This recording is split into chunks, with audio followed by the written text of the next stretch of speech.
Hello and welcome to the Microbiome Medics podcast. I'm Dr. Siobhan McCormack. And I'm Dr. Sheena Fraser, and we're your co-hosts. We are both GPs and lifestyle medics with a shared passion for microbiome science.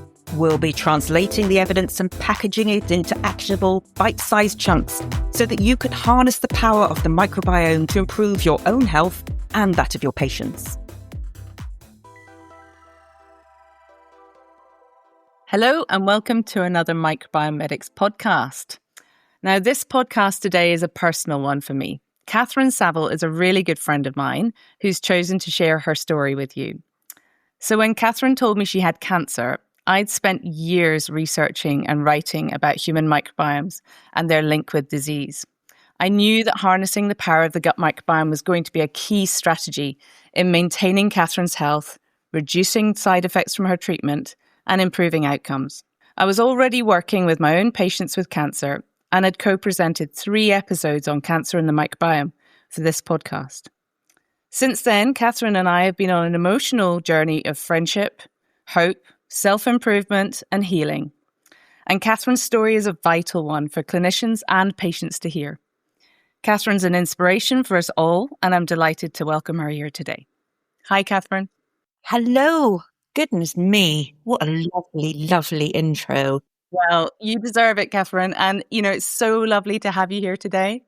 And I kind of think that this is a really lovely way to sort of finish our relationship with cancer and the microbiome. So we've done 3 episodes before, 2 episodes really describing the relationship with the gut microbiome and cancer, and then 1 episode with Professor Robert Thomas from a clinician's perspective managing cancer. And I think today is all about you. Today's about a patient perspective and what you bring to the whole story. So I think this completes our journey, and I'm really looking forward to our talk today. Thank you. What an honour. I'm excited to be able to bring a patient's point of view on this one, and also excited to bring the personal element between you and I.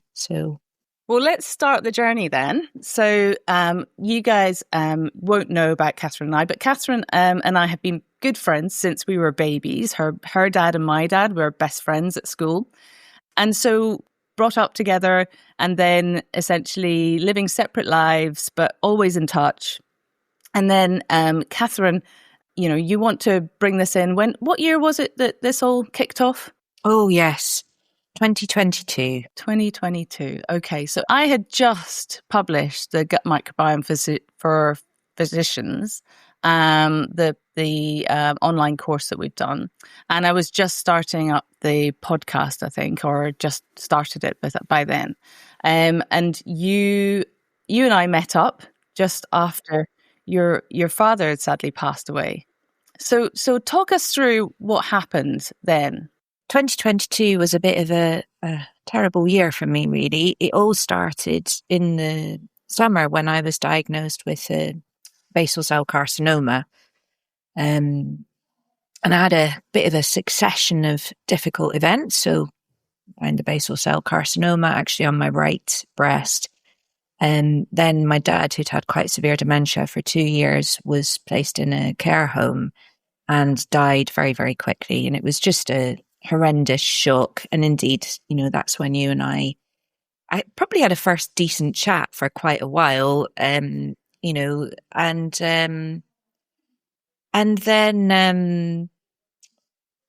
what happened from there is that a month after my dad had passed, I was actually at my sister's wedding, and it was a really special day because it was the first time in quite a while that the family had come together in a positive way.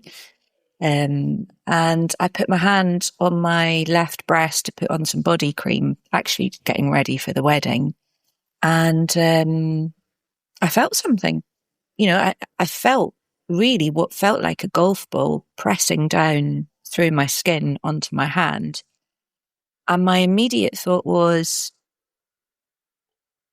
what is this? You don't go straight to cancer, which of course has ended up for me, but I was definitely alarmed. And I was partly alarmed because it was actually so large that I couldn't believe I'd missed it for so long. yeah, I came back to the Netherlands. The wedding was in the UK where my family are. And then I came back to the Netherlands and went to my doctor. And, I think I was in a bit of a mental turmoil because I really was struggling with the grief of the loss of my dad, which, although he'd been ill, felt sudden. And I remember saying to the doctor, I don't think I can cope. I don't think I can cope if this is cancer. The doctor was kind but firm that I needed to go for what's called a speak diagnosis. So because I live here in Holland, we obviously have a different healthcare system to the UK, but the way it works here is that you get a referral to the hospital, normally a cancer centre, and you go in and, first of all, you walk into a room and they give you a mammogram, and there's one nurse in that room. At least this was my journey.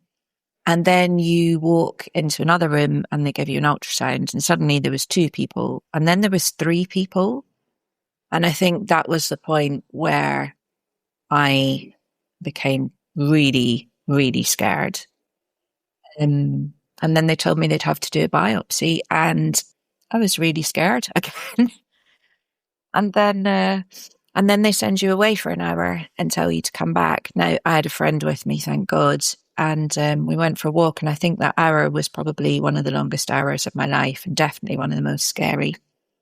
And then you walk back into the room, and this, you can tell just by looking at their face that, it was the worst news. And indeed, she said, you've got cancer. And I remember, Sheena, that I felt like I was in an empty room, just as though all the air had been sucked out of it. And I was completely overcome, to the point where they actually had to take me out of the room and just go and lie down because I was so scared. And the first thing I thought, honestly, was, oh my God, I'm going to die. And what about my children? And you're not thinking about yourself, but you are thinking of the people that you love, and how will they cope? So that was diagnosis. And I think, you're then on this train of treatment, and I think we'll talk about that in a minute. But you and I connected very, very quickly after that diagnosis. And I think I reached out to you almost immediately, didn't I? Just to sort of say, help. Oh my God, this thing is happening to me. And of course I'm reaching out because you're a good friend, but I'm also reaching out because you're a medic.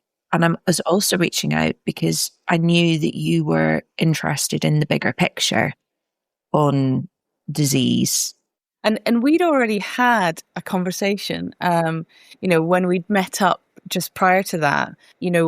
I'd seen that you'd been through a horrific year, and it had taken its toll on you. So even before this cancer diagnosis, we went for a long walk, and I was quite taken aback by, how stressed you had looked, and, you'd really hadn't been looking after yourself in the last year. You'd been putting all of your effort into your dad. And at that stage, I could see how exhausted you were and stressed. And so we'd already had conversations around lifestyle and how to get things back, how to get your fitness back and how to get yourself feeling healthier again. After we had that conversation was then this follow-up after the cancer diagnosis.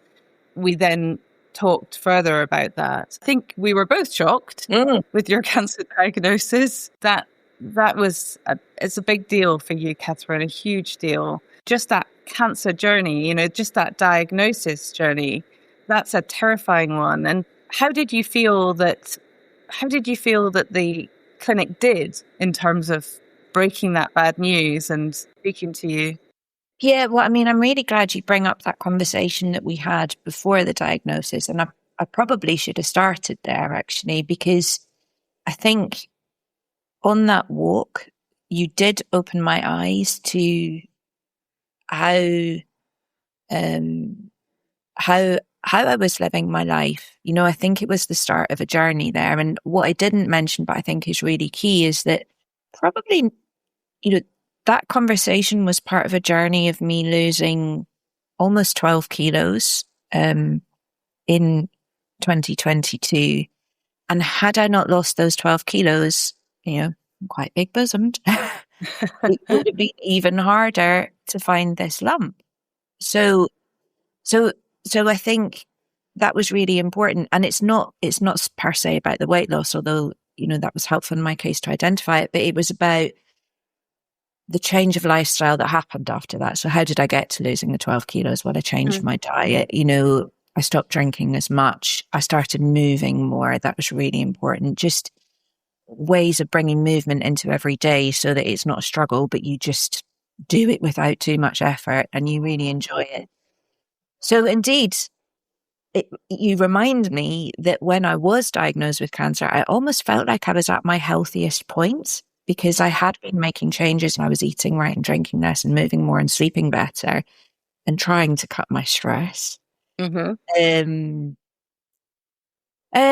Coming back to how did the clinicians do, it's so hard to say. I mean, I think it's a train. You're on the train and they are kindly but firmly telling you that you have a disease and it will need to be treated. And I felt that it was indeed a clinical process. There's a woman in a white coat. She's got a laptop in front of her and a keyboard. She looks up. I sit down. She gives me the diagnosis and I'm really traumatized by it.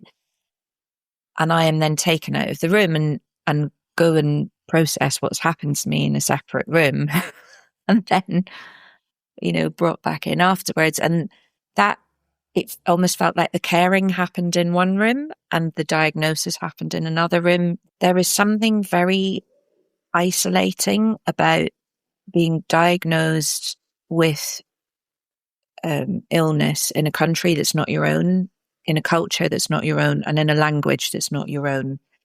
And I do think that in the UK, we have a very different way of approaching things. Anyone who's listening to this who might know Holland knows that Dutch people are quite direct, and they really down to earth. And they certainly don't have our culture of, oh, I'm so sorry. Let's move on to where we went from there, because obviously you have this diagnosis. You're suddenly given a lot of information, I'm sure. Are you on a roller coaster ride? Because, our patients here are on this roller coaster ride from the minute that they're diagnosed. There's, more tests, lining up treatments, lots of outpatients appointments. What was your journey like then? Yes. All of that. I mean, I remember when I walked into the hospital, I had to go and register at the front desk and I was given a green card and they stuck my name on it and my patient number. And obviously that was before I was diagnosed. And I remember thinking, gosh, I really hope I don't need this card, because it's got all these spaces for appointments. So, yeah, I mean, yes, absolutely. So from diagnosis, actually, you go straight to blood work. And then you go straight to seeing a cancer nurse, and then you go straight to doing some counselling. But at that point, you know that you have cancer, but you don't know what kind of cancer you have or what stage you are. And I think what I found is that the first 6 weeks post-diagnosis through to, let's say, starting treatment, because that's about the distance here, are just a weekly roller coaster because information is drip fed to you. So you leave the hospital with the bombshell that you've got cancer, but you don't know what type, what stage, when I need chemo. I think that's one of the biggest questions that cancer patients have. Surgery, radiation. And so you just leave and you're shell shocked. And then you have to get through until the next piece of information is drip fed to you.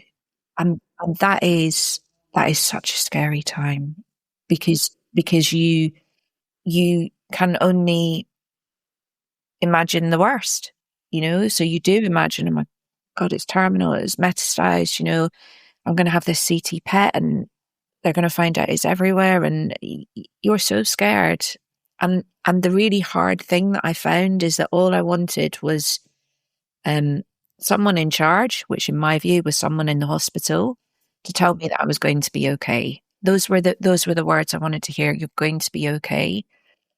But no medic would tell me that. And I understand that. And it's because they don't know.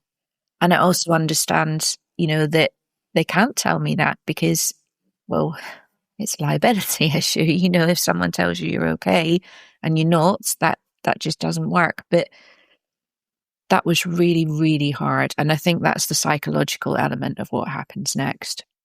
So over this 6-week period, you're drip fed things. Well, now you have HER2. That's the kind of cancer I have. And you're given multiple tests. In my case, I was told, look, it's stage 2 to 3. It's 5.5 centimeters in the left breast. I was incredibly lucky. It was contained in that breast. And you will need to do chemotherapy. And then there will be surgery. We would suggest a lumpectomy, and then we'll move to radiation. And you are just drowning in information because you've got it coming at you from all angles, and you're trying to manage, a diary of appointments of things that you don't understand and you don't know.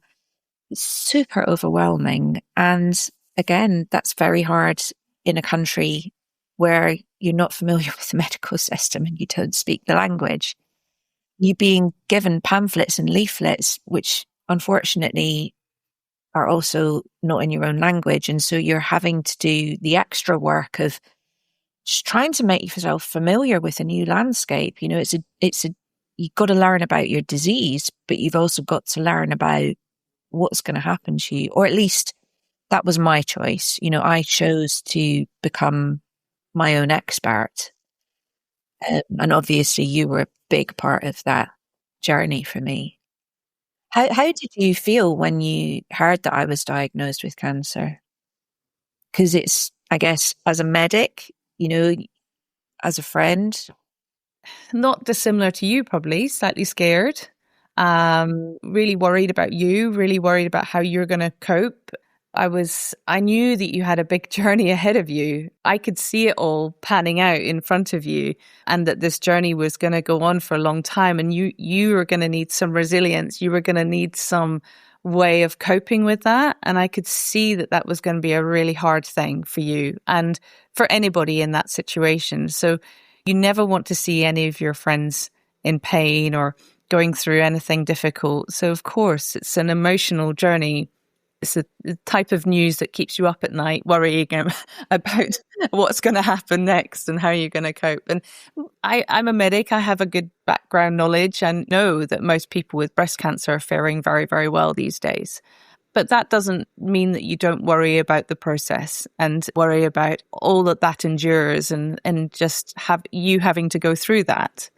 And I think that's, for me, what was hard. I'm fairly confident that I could get you out the other side of all of this, no matter what. But all the stuff, all my knowledge on microbiomes was giving me a little bit more confidence, because it was, for me, it was giving more explanation as to why cancers were occurring and then how we could therefore turn that situation around. So see, when it came to your diagnosis and your follow-up appointments, was there ever any mention to you about what you could do yourself to help with the process? No. Did you ask them about, at any stage, did you say, is there anything I can do with diet, exercise, anything like that? Was there any conversations like that? So, I mean, yes, I definitely asked, what should I do? What can I do? I'm a real believer in, well, I like things to go as well as they can. And I definitely want to do my part. And so, I was up for it. I was like, okay, is there some kind of nutritional advice here? what do I do? Do I need to, what exercise can I do? Can I go and sit in oxygen chambers? Bring it on. I'm ready. And the answer was, well, first of all, slow down, which is fair because I can always benefit from slowing down a little bit, but also the one thing they told me is it's good to keep on exercising. Exercise is really helpful with the side effects of chemo. And I absolutely think that's true.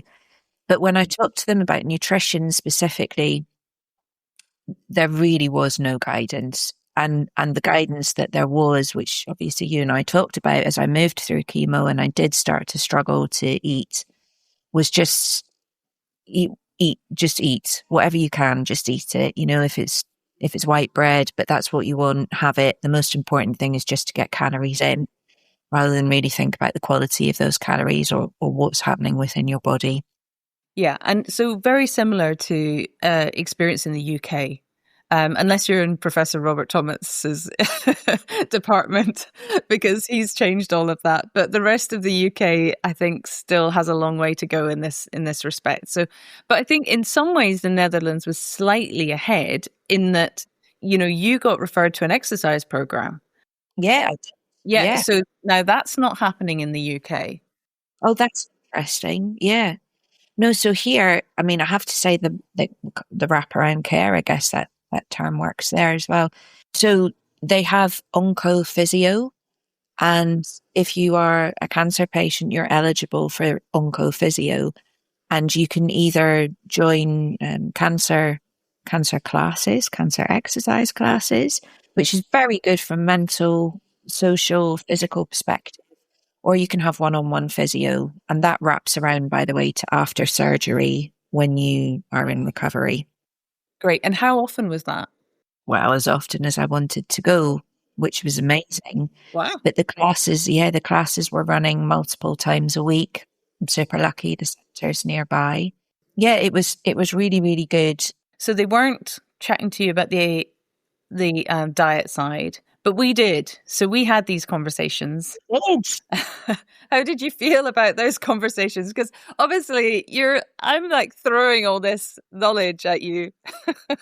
Going, Catherine, you need to know this. You need to know that. I mean, obviously I'm a bit over enthusiastic when it comes to the microbiome. But sometimes I forget that not everybody is quite as enthusiastic about it as I am. Well, right. So first of all, I am eternally grateful for all the help that you've given me. I think you've changed my life, Sheena, and and we've talked about that. You changed my life for the better, and I can never thank you enough. So let's just make sure that's where we're starting from. Oh gosh, when you're diagnosed with cancer, I think you can have a range of reactions, and as we know, I've now faced this journey twice. Because I was re-diagnosed in December of last year, and I'm just finishing treatment now. So the first time I was diagnosed, I think I was truly in fight mode. And, you and I think we were like two key strategists coming together. Okay, you were giving me the information. I was doing my best to process it. Struggling a bit with the academic papers. Going, okay, but hold on, what do you need me to do? Okay. And then we were implementing it as quickly as possible. And I remember that we set up, I think, a weekly call or a bi-weekly call. I don't remember, but I guess it felt, first of all, because I was in that fight mode, I was just so desperate to get the information from you and internalize it and start changing my life so that I could help myself to fight this disease. Although I don't like the word fight, but to really try and treat it in a holistic way. I did struggle with the academic stuff, and I think we talked about it at some point. I think I said, wouldn't it be amazing if there was a sort of practical guide that you put together for cancer patients for them to work from? Yeah, I think when we got to those weekly calls, they were really helpful because I could check in, and the way you did it was brilliant because you broke it into bite-sized pieces for me. So I think we started with nutrition, and then you were saying, what are you doing for exercise as well? And then you were checking in on my sleep. And that incremental approach was super helpful. Now, second time when I was diagnosed and I came to see you in December of last year, what was I in? Flight, maybe? Freeze? I don't know. But my response was very different. And I felt as though, well, I did everything right the first time. I did change my diet and I did change my lifestyle. And how could this happen to me again? And I was angry, actually, not with you, just with life. And so, when we deep dived again, and I had definitely gone backwards in some of my habits, I was resistant, I would say. And I think you felt that resistance in me, and I think it was probably harder work second time round. Am I right?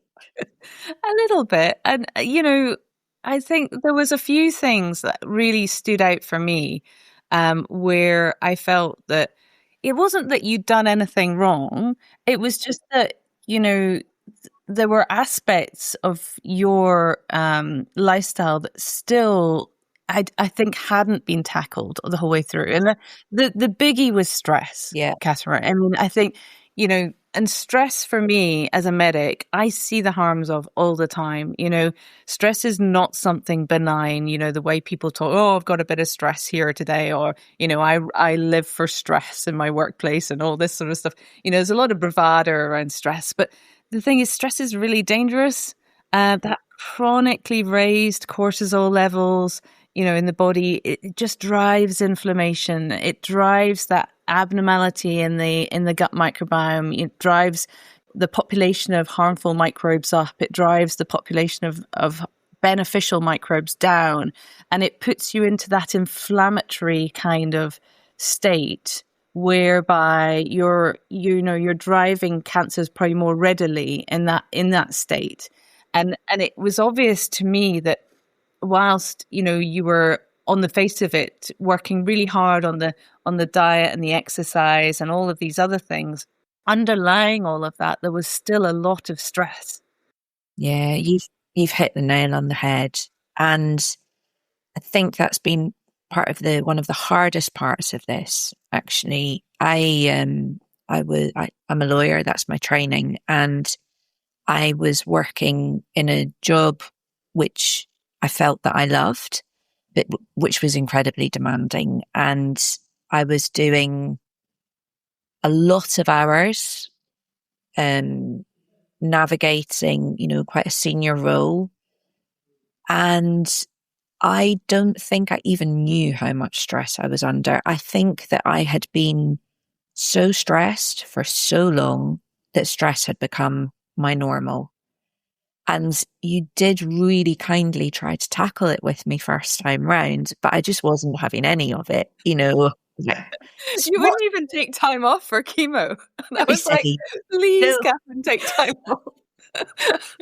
I wouldn't take time off. I absolutely wouldn't. I took the day off, and I might take half a day off afterwards.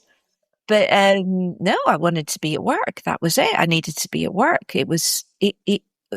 Work was so integral to my persona that I could not imagine a world where I wasn't working. And so I think I just wasn't ready to acknowledge that stress was a factor at all.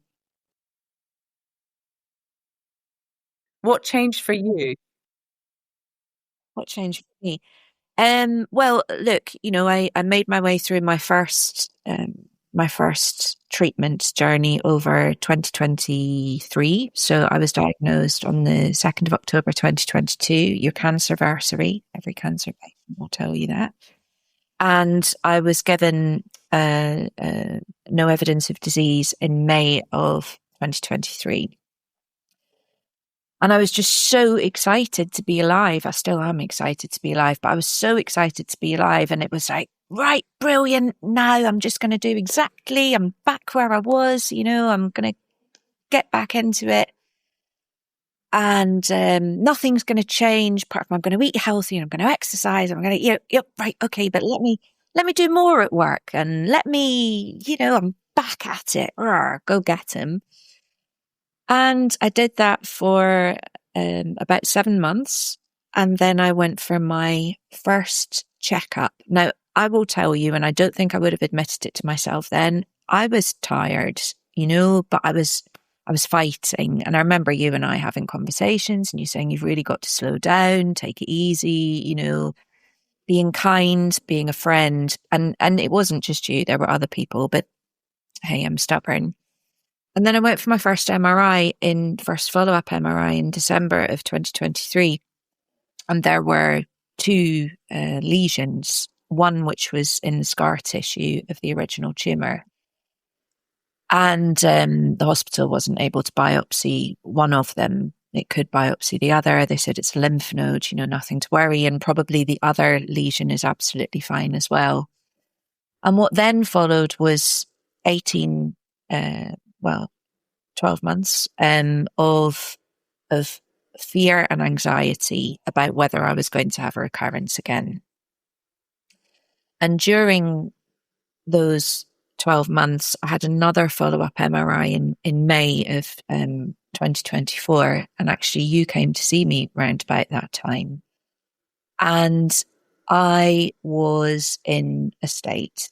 I was still trying to work, but I was living with incredible fear and anxiety about these 2 lesions in my breast. I wasn't sleeping. I was waking up with, this sort of tension in my throat and my chest. All obviously classic symptoms of stress. And I just couldn't admit it to myself. And what happened is that in May of 2024, as I was due to go for my MRI, I called in sick to work, not having called in sick before. And I was really overcome by the stress of what I had gone through.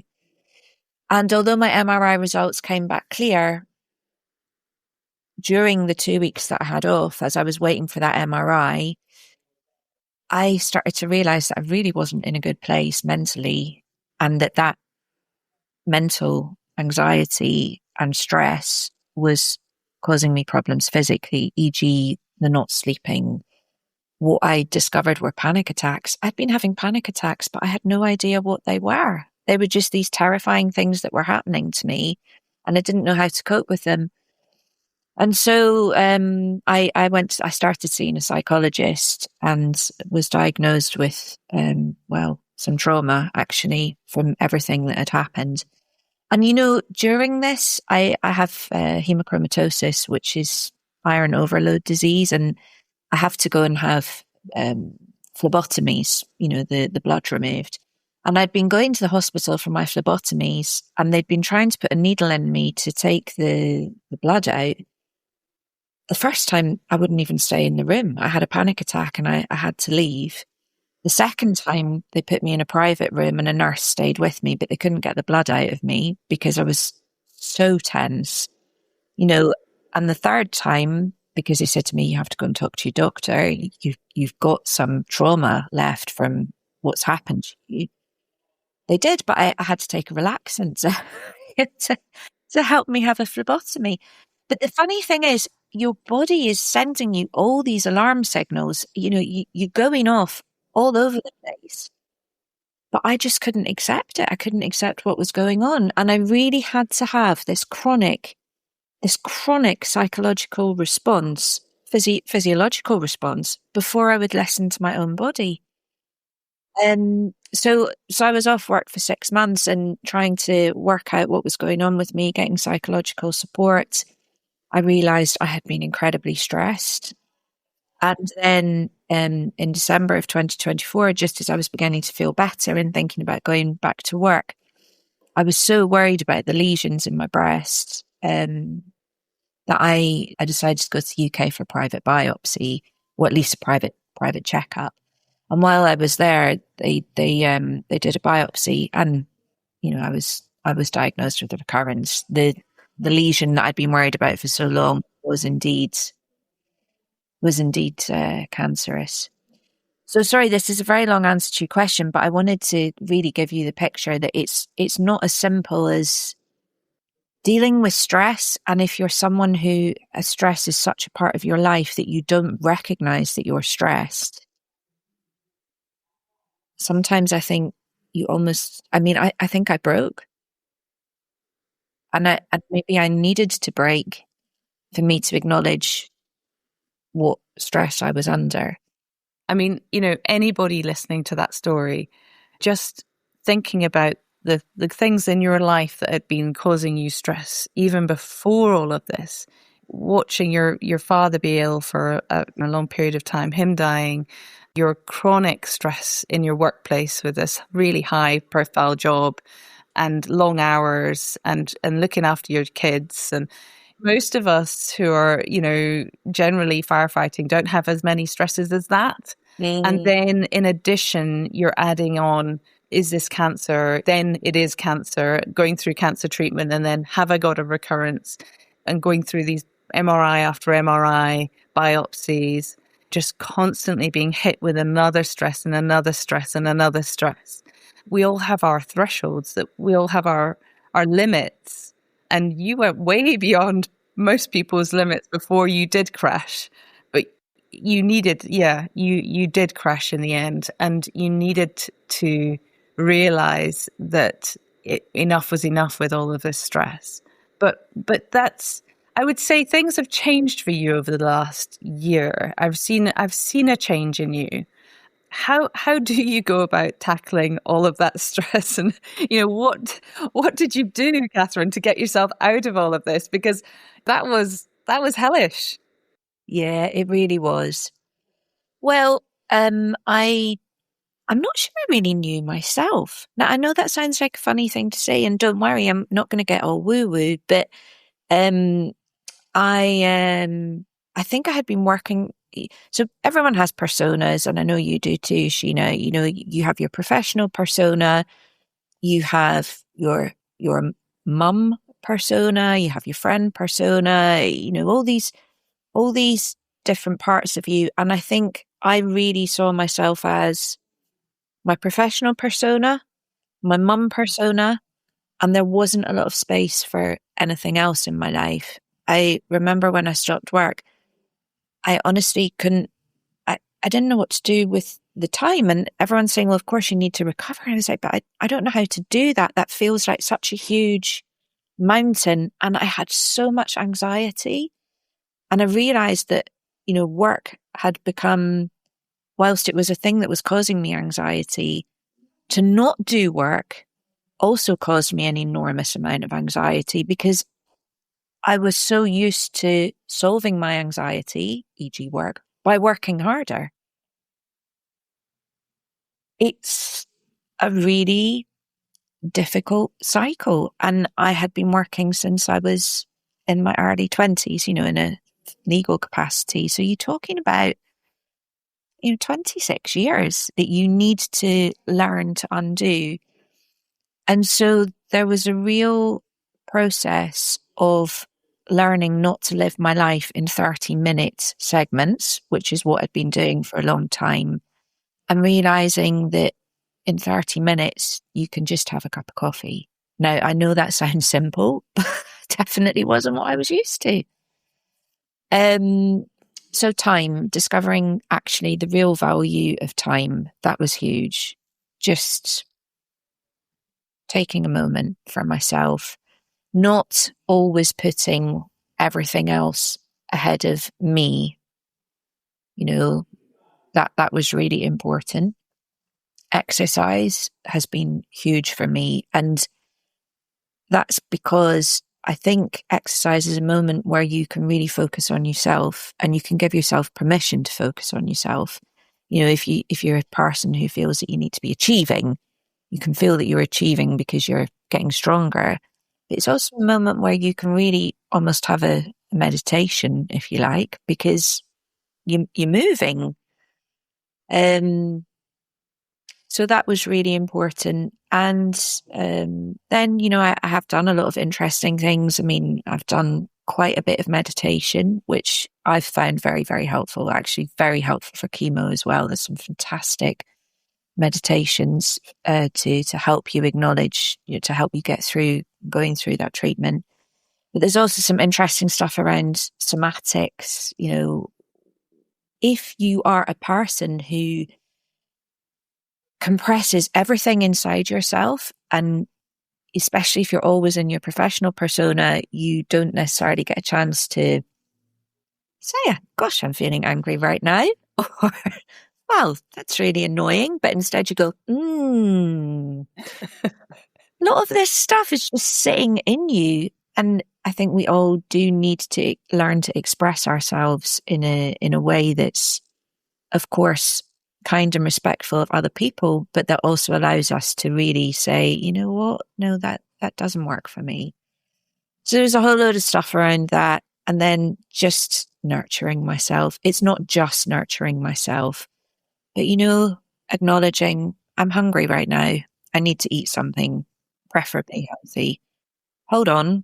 I'm tired. Okay. I need to have a sleep or a rest. I was so disconnected from my body. My mind was the engine that was powering me on, and it just felt that the body had to do what I was told. And what I've really discovered is you have to listen to your body, because I felt like my body really let me down, but it wasn't letting me down, Sheena. My body was telling me that I was killing myself. I mean, I know that sounds dramatic. And of course, cancer is about more than just lifestyle, but I needed to learn to listen to my own body, and that's what I've done. And I still don't get it right all the time, but that is probably the big change that you see in me. Definitely. Do you see that with other patients? Yes. I mean, stress, I think, is a huge part of anybody's diagnosis with any serious illness. I think stress is a big part of that. And most people these days are going 100 miles an hour and trying to do way too much. And so, it doesn't surprise me that we're seeing so much cancer. And of course, there are other factors involved as well in cancer development. It's not just stress. It can be a whole million different factors coming together, from your genetics to your diet and your sedentary behavior and pollutants and lots of things in our environment that push us towards developing cancers. But I think stress plays a massive role, and that can give us clues, I think, as clinicians to what's going wrong and how we can then help to fix them. But I think in your story, the stress was a huge part of that. And now what I'm really delighted about is the fact that you're acknowledging it, and you're seeing it, and you're seeing what that was doing to you. And as you say, if you're now at the stage where you can actually be so well in touch with your body that when your body's telling you things, then that tells me that a lot of the sort of stress response is gone, because when you're under stress, all you can see is that 100-mile-an-hour thought process that's going on, and you're so tensed and so stressed that you can't really feel things as well. So I think that's a really good sign that you're not under the same stresses that you were under before. That's good. It's really good. And I think that's brought a big change in your life now, though, hasn't it? I mean, tell us about your life now compared to what it was like before. Gosh, it's completely different. It's a 180-degree change. So, I mean, I no longer work. I was when I was re-diagnosed in December of last year, I unfortunately discovered that I had stage 4 cancer, because what had happened is that I'd had metastasis to my chest wall and also into my parasternal lymph node. And I'm very lucky because it's regional, and so I'm being treated with curative intent. But it was an absolute blow, and very, very, very, very, very difficult. When you've gone through treatment once and a diagnosis once, and I really, one of my friends says, you bulldozed cancer, Catherine, first time round. I was like a heat-seeking missile, and, recovery was my goal, and I was going to do it all to get there, and then I was going to be the same person I was before. A second time round, I was really forced to look at a truly holistic approach to this, because it was clear to me that heat-seeking missile approach was not going to get me there. And so I had to take into account what were the other elements that could be, contributing to this, and how could I help myself. And so work was just absolutely off the cards. I wasn't going to put my body and my mind through trying to go through incredibly intense cancer treatments and work at the same time. And I do want to pause here and say that I know that my journey is not everyone's journey, and I know that I'm in many ways very privileged. I know that if you're self-employed, that's not necessarily a decision that you can make. I now run a cancer community, and we have members who are in many different positions. So I know I'm privileged, and I want to take a moment to acknowledge it. So I stopped work. I did my treatment. I'm still in treatment, as you know. I'm still in immunotherapy, finishing up next year. And I decided to really just try and redesign my life around a place where I could be in tune with my body, try and reduce my stress levels. And what my guiding principle is now? It's joy. How much joy can I pack into every day? And joy doesn't need to be about big career success. Joy is actually doing this podcast with you, because it's you and me spending time together talking about something we care about. Joy is a really nice cup of coffee. Joy is what we were talking about earlier, the beautiful carpet of autumnal leaves that you go and walk out in. It's a hug from your kids. These are really the moments that life is about. And so I focused on joy. I focused on really trying to find peace and stillness. And the other thing was that I felt that I was missing really purpose in my life. And by that, I mean something truly meaningful. And of course, my children are deeply meaningful. So, I'm excluding that. But from a perspective of what can I usefully do with myself that will perhaps bring some meaning and purpose to my life and maybe others. And so I decided to really try and create a community here in the Netherlands for other people who are not from a Dutch background who are going through cancer. And so I put together, well, I didn't put together, we, the community of Cancer Support Netherlands, have come together to really try and solve that problem. So this is the problem that I talked about before. If you're not Dutch and you're diagnosed with cancer in the Netherlands, it can be a super overwhelming place to be. It's a medical system you're not familiar with. It's a language you're not familiar with. It's a health insurance system you're not familiar with, if you're lucky enough to be insured. How do you navigate it? And there's a really important piece here about being able to talk to other people who've walked in your shoes. I didn't know anyone else who had been diagnosed with cancer. My friends were so empathetic to me and kind, and, but they couldn't tell me what I might expect from chemo.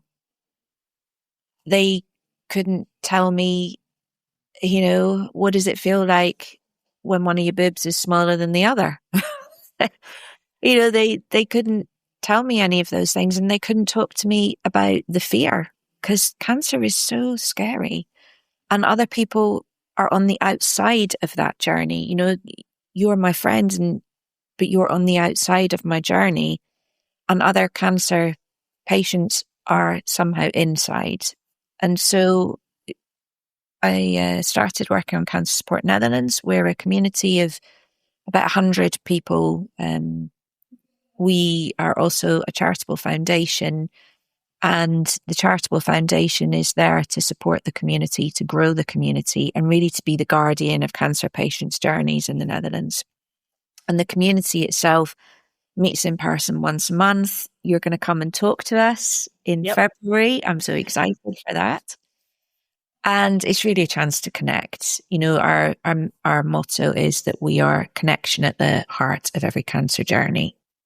And that's what it's all about. So that's how my life looks now.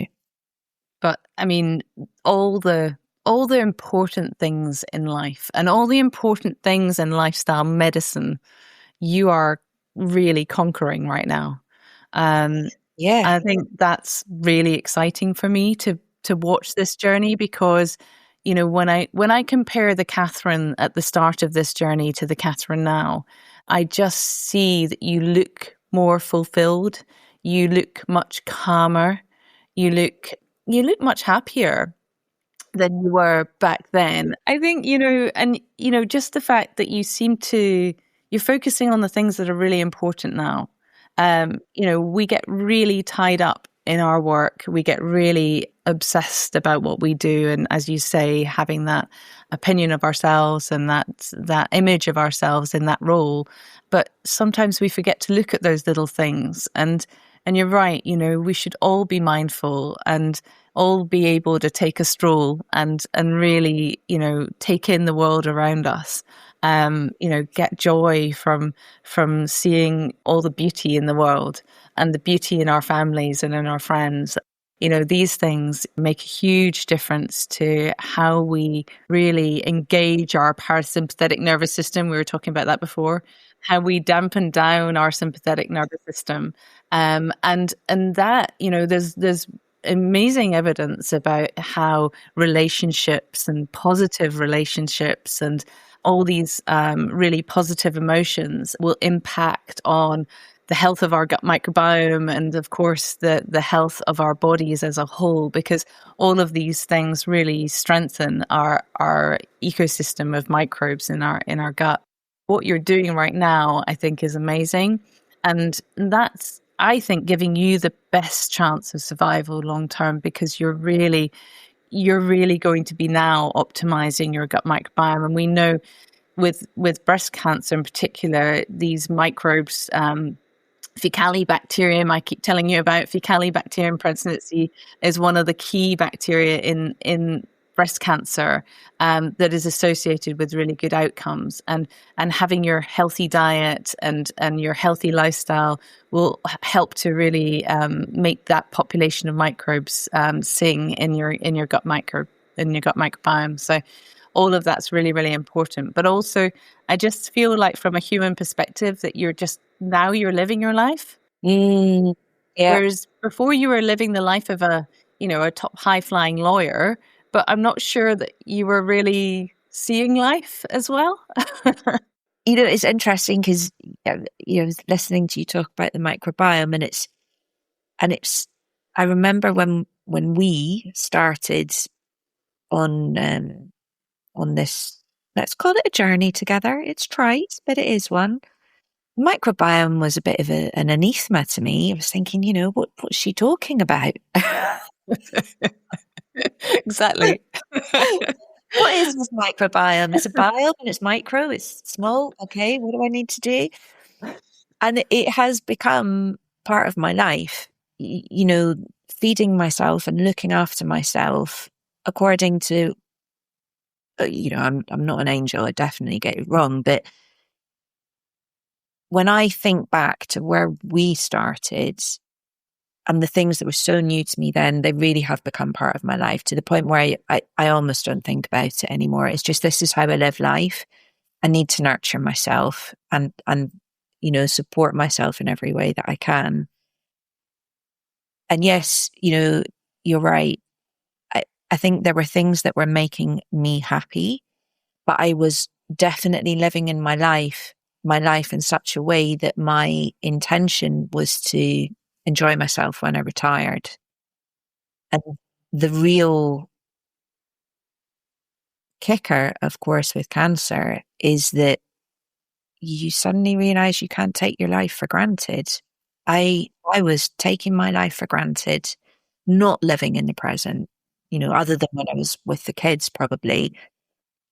And then indeed, life was just passing me by. So you are so right. What I have right now is about living in the present.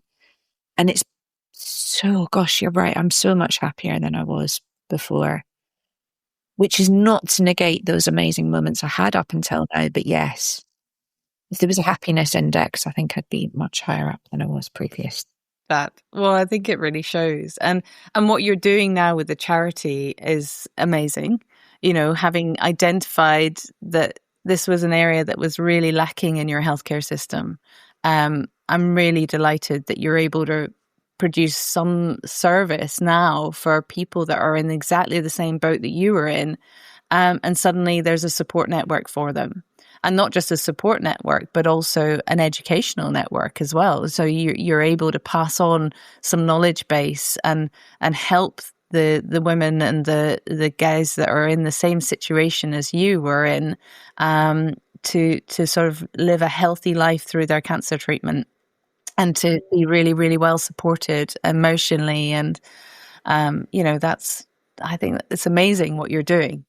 We're definitely still in the startup phase, and I really hope that we can grow this to be honest, just because I want to help more people. I don't want anyone to feel alone. That's really important to me, because cancer is a super lonely place, and I was incredibly lucky to have someone like you there to help me, to educate me actually in this piece that the hospitals just aren't doing. But yeah, I mean, it's trite, but I think you need to meet people where they're at on their health trajectory. And, I'm sure what you've come across is that some people will take a small piece of your advice. Some people will take a big piece of your advice. Yeah, I mean, we are there to provide community to other cancer patients. All we can do is make sure that there's attention paid to, let's call it, the holistic journey. So taking care of our bodies, making sure that we eat the right thing, making sure that we move, talking to people about how they can find relaxation. We're not there to give advice, but, just meeting people where they're at. So, you're going to come and talk to us in February, which would be amazing. This month, we've got a talk on somatic healing, which is also amazing. We have other members of the community. It's amazing. And I would be interested to hear your view on this. What I've discovered is that, I've discovered a couple of things. If you approach cancer in the way that I did the first time, you want to go back to where you were, but what you discover is that place is no longer there for you. And I think I can say that with some confidence, because I've talked to quite a few members of the community about this. Everyone just wants to get back to life as it was. What you don't realize until you go back there is that life will never be the same again. And you need to learn to accept that and to work out what life looks like now for you. It took me 2 journeys with cancer to discover what I needed to do for me, and it's not the same for everyone. Yeah.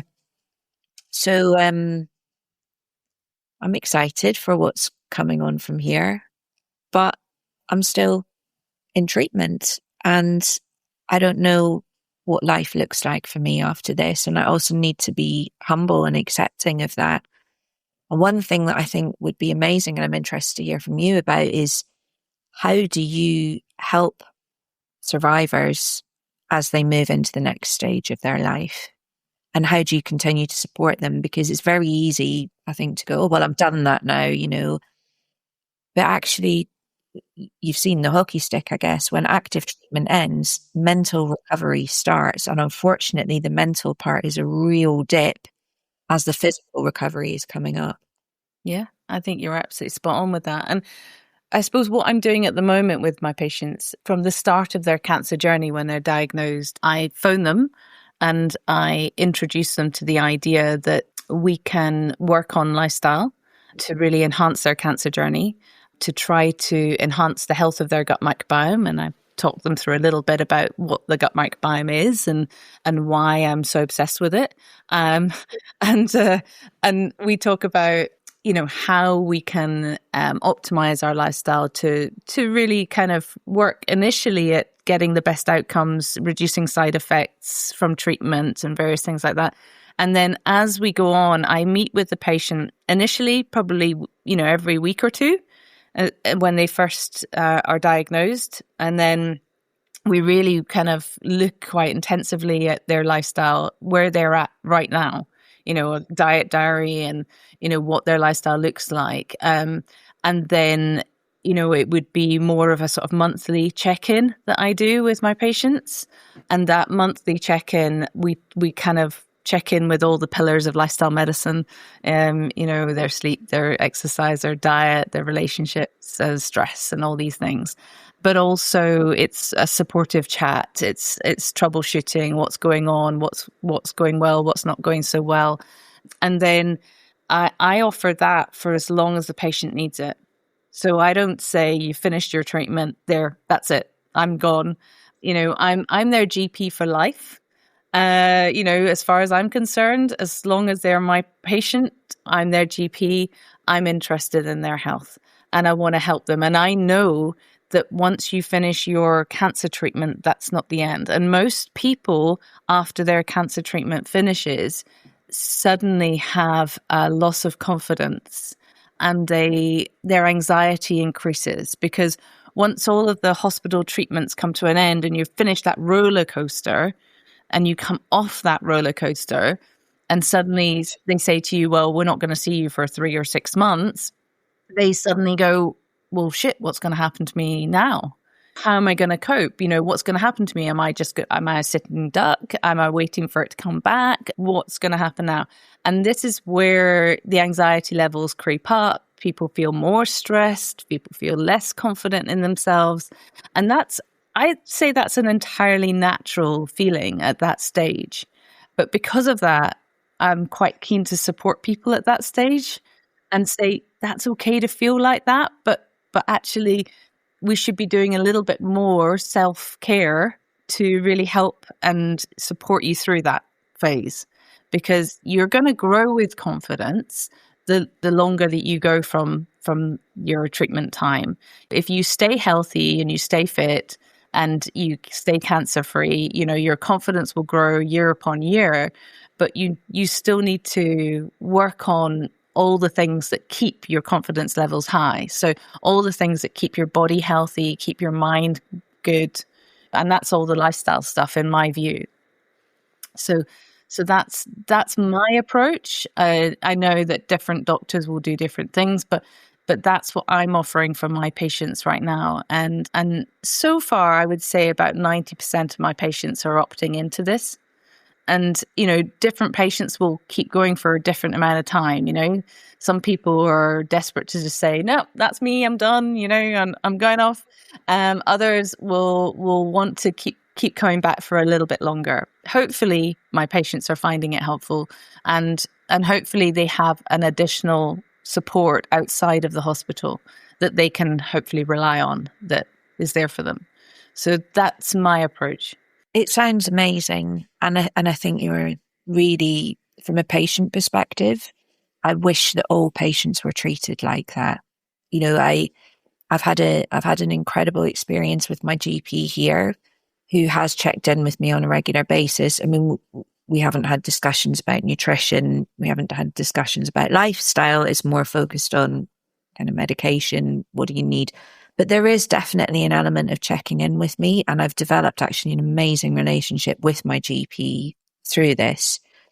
But I think you're just going that extra mile and to be able to have that relationship with your GP where they're supporting you, not just through active treatment, as you said, but really through this incredibly anxious phase of indeed not knowing whether you're going to have a recurrence or not, and hopefully taking you through to security in your body again.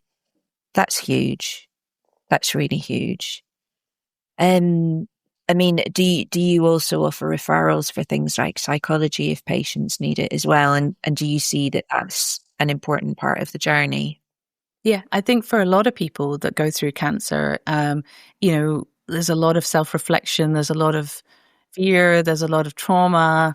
Yeah, I think a lot of people do benefit from some kind of psychological intervention. Not everybody feels they need it. And that maybe comes down to as well what other support networks you have. Some people have an incredible family support network or friends support network and are able to negotiate their feelings and everything with that.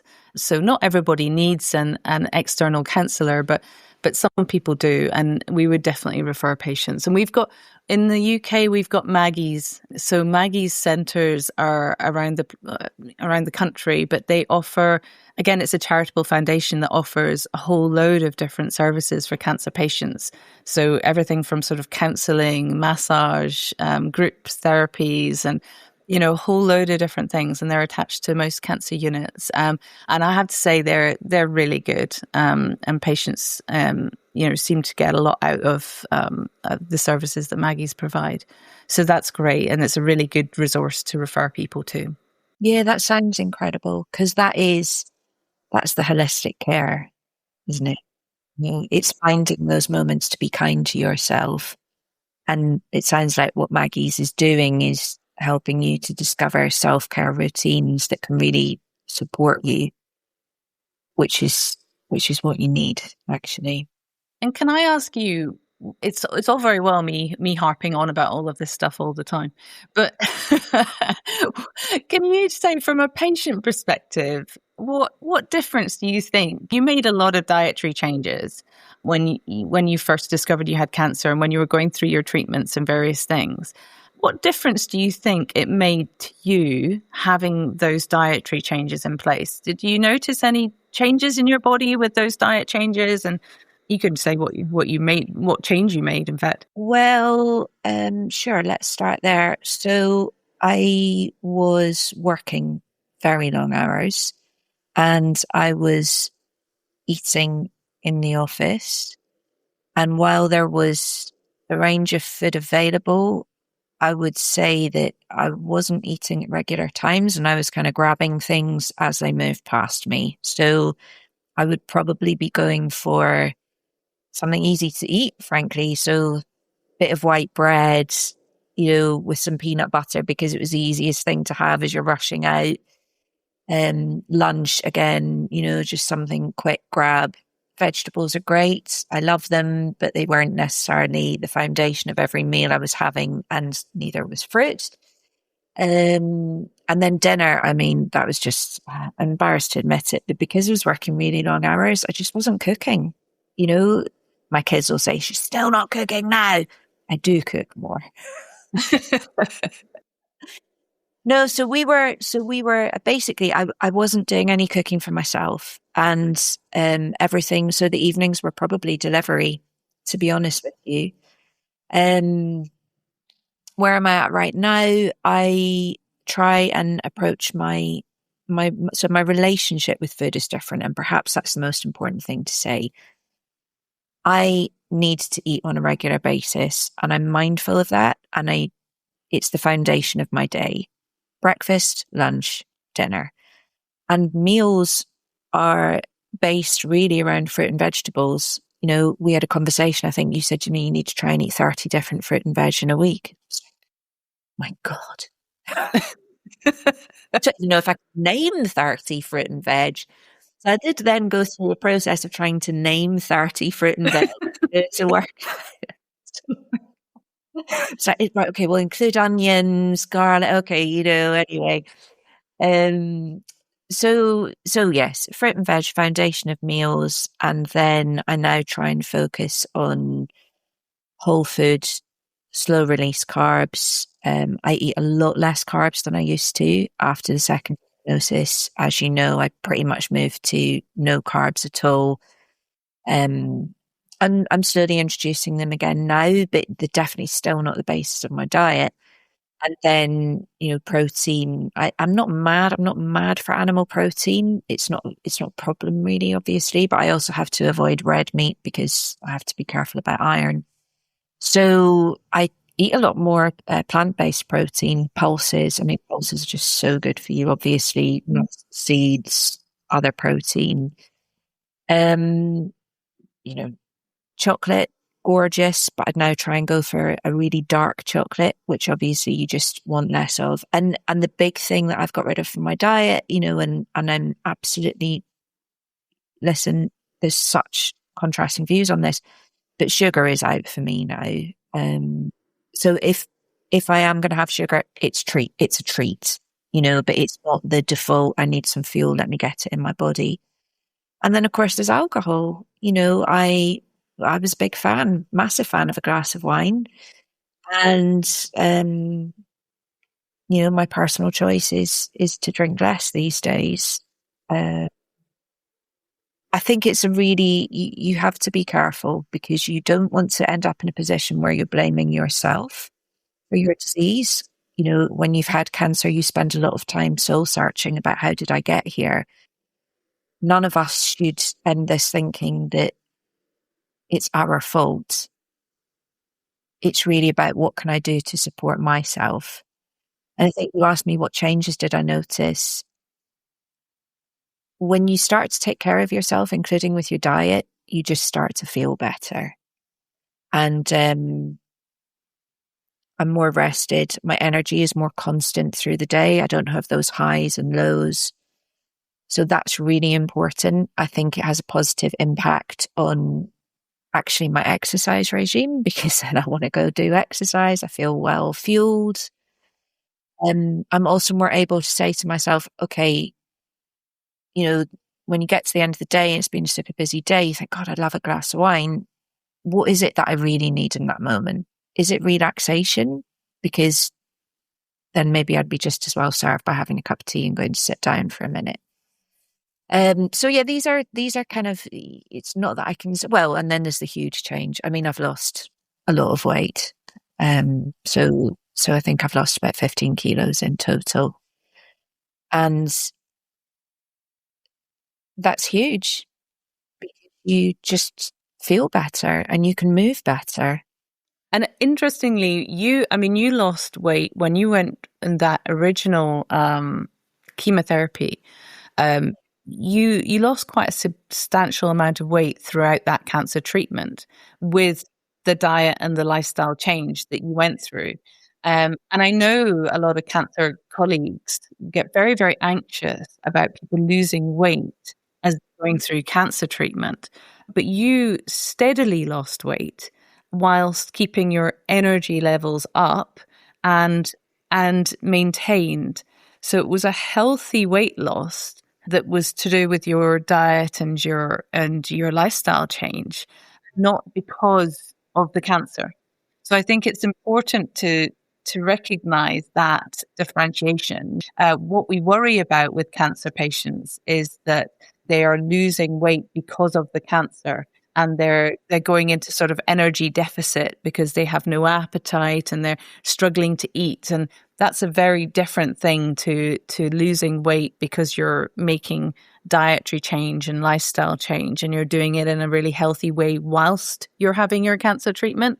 And I think you managed that really, really well because you managed to maintain that diet and it was a very low carb diet that you were on through your cancer treatment. And how did you feel when you were going through all your chemotherapy and everything on that diet? Because I know, you're getting all these side effects and problems, but how did you feel? Yeah, I think, again, I distinguish between journey number 1 and journey number 2. So, chemotherapy, journey number 1 was, it was 18 treatments, and well, it was tough. You remember we talked about it. It was every treatment 2 weeks out of 3. And, I think I was probably less rigorous about dietary changes on the first one. because there were just moments, and I think every cancer patient will identify with this, where you just want to put some fuel in your body and your mouth's sore. So I remember us talking about this and me saying to you, I don't want to have fruit because it feels, it feels too acidic in my mouth, and you have taste changes. And there are moments where you just want a bit of white bread, and I remember us discussing this. And I could feel you think you'd be much better off with a bit of brown bread if you're going to eat bread at all. But I would have a bit of white bread because it was just getting food in me. Did it make me feel better? No, but it was just fuel in that moment. So I guess what I'm trying to say is that I think I applied a bit of an 80-20, first time round. When I can, when I have the energy, when I feel good enough, when my body is working with me, and you and I know I had quite a lot of digestive issues as well. I would follow the healthier diet. In the 20% of moments where the thing that I really wanted was a piece of white bread, it was a cheese sandwich. I remember I would have it, Notwithstanding that, my energy was good. I mean, I ran through chemo on my last, after my last chemo treatment session, I did a 5K run. And, that was tough.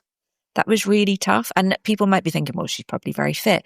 I mean, I wasn't, I was running through chemo and really starting almost from the beginning of running.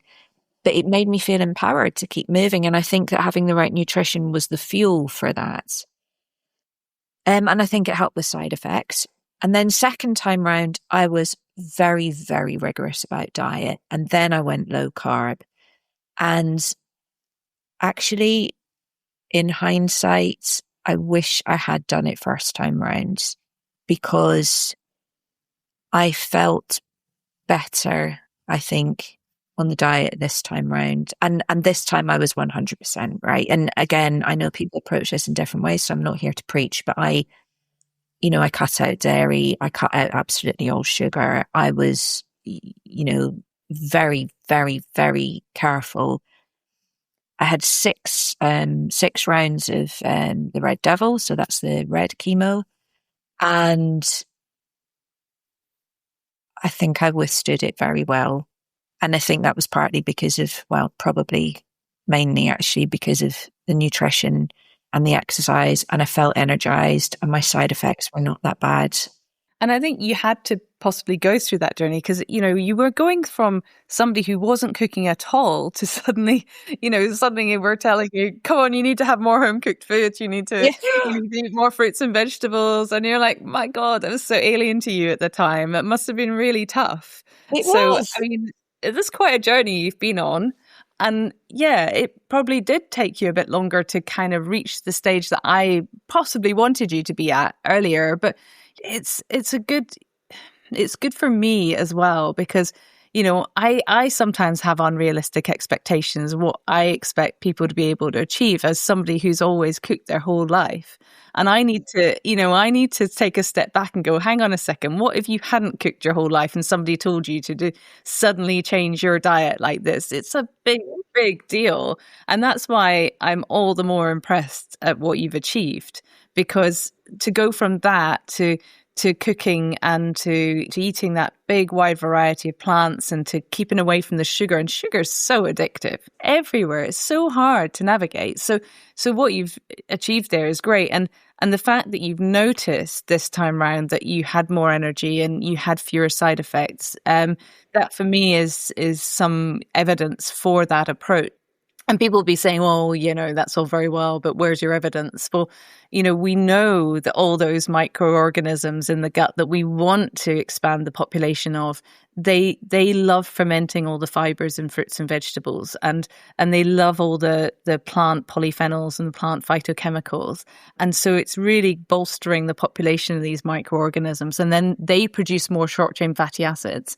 short chain fatty acids are really these incredible boosters to the immune system, and they help with healing, and they help with recovery, and they help to form that barrier, that gut wall that we want to be really super strong, so that we don't allow the bad guys into the bloodstream to cause inflammation and problems elsewhere. So all of these things are really important, because chemotherapy will do its best to break down that barrier, and it will create inflammation in the gut. So all of this is about trying to work back to dampen down that inflammatory response in the gut, and to help you recover and have fewer side effects. So there's good evidence base for it, and keeping your sugar levels on that even keel, not having the highs and the lows, will not only help with reducing inflammation, but it also help with your mood as well. And it's a very stressful time, so you don't want your mood to be worsened by big highs in your sugar levels and lows in your sugar levels. And how did you feel your mood was on the second time around? Yes, I think much better. And what I would say is that I think that's continued. So cancer is broken down into these various parts, diagnosis, and then in my case, chemotherapy, and then surgery, and then radiation, and then, immuno, which is what I'm in right now. And you have these immense highs and lows, as we talked about. When I saw you in January of this year, I was so low, and I remember you sent me a really lovely message afterwards, because you'd sort of gone, I could see your medic's brain. It was like, right, got to tackle this again, and so you were straight to the academic, and what can we add on, and what can we do? And I was quite resistant, actually. I was really sort of, no, well, it's back. I mean, what's the point? I might as well just go and eat chocolate and drink wine, and so I was low, and you sent me a really lovely message, and you acknowledged that I was having a super hard time, but still encouraged me to keep going. And I think it helped me to turn a corner, because it was really good to feel seen that, and you'd of course been with me on the previous journey. So you knew that I'd been this, missile previously. And I think I'd probably been struck by how low my mood was on the re-diagnosis. And so with that support and encouragement, I did get back on the train of, okay, let's go find those 30 fruit and veg, Yeah, that's what I love about you, Katherine. Just get back on it. Just get back on it. And I think it's supported me. And I think the other thing that I've taken from everything that we've done together, and I would really recommend to other cancer patients, is I think we all see chemo as the big goal, right? Got to get through the chemo. And indeed, that's true. You need to get through it, and you really need to support yourself by just taking care of yourself, which is what I think nutrition and exercise is all about, and sleep, very important, and managing your stress. But each time in the break between, let's say chemo and surgery, I would really ramp up kind of preparing myself for the next stage by being properly on self-care, and also just movement as much as I could, so that every time I went into the next stage, which I knew was going to bring me back down again, I was as prepared as I could be. And I think that's one of the biggest things I've taken from this and from working with you, is just, you can help yourself so much by making these changes to your life. And absolutely, I think it supported my mood, because I'm not consumed, I guess, is probably the word for it. Consumed, negative, thinking I can't help myself. When you help yourself, it's so empowering, and it can help to lift your mood as well. And I think that's a really important part of what you do. Well, that's amazing. And, you've done it all. It's amazing. Your journey is amazing. I really think there's so much to learn from it. There's so much that I've taken on board from your journey. And I hope the listeners today have found that really interesting, because, what you've been through is really tough, but you've shown what you can achieve. You're doing brilliantly. Everything's looking really good for you right now, from a health perspective. No evidence of disease. You're super fit. You're super healthy. You look amazing. Well done. Thank you. Thank you very much. Thank you so much for coming on today. I think there's been a lot we've covered. And hopefully people will understand now the relationship from a patient perspective between our gut health and our human health and our well-being and how we feel and how important it is for a cancer journey. But I think you could even extrapolate that same journey to any disease process that you're going through. And I think that's for all of us to learn from, because we'll all end up with a disease of some kind at some stage in our lives. And I think, this is an important way of considering how you tackle it. So thank you so much, Katherine. Thanks for being with us today. Thank you so much for sharing your story. That was very brave of you. And thank you all for listening. I hope you've enjoyed this episode. If you have, please leave us a review, and we'll speak again next time. Take care. Bye.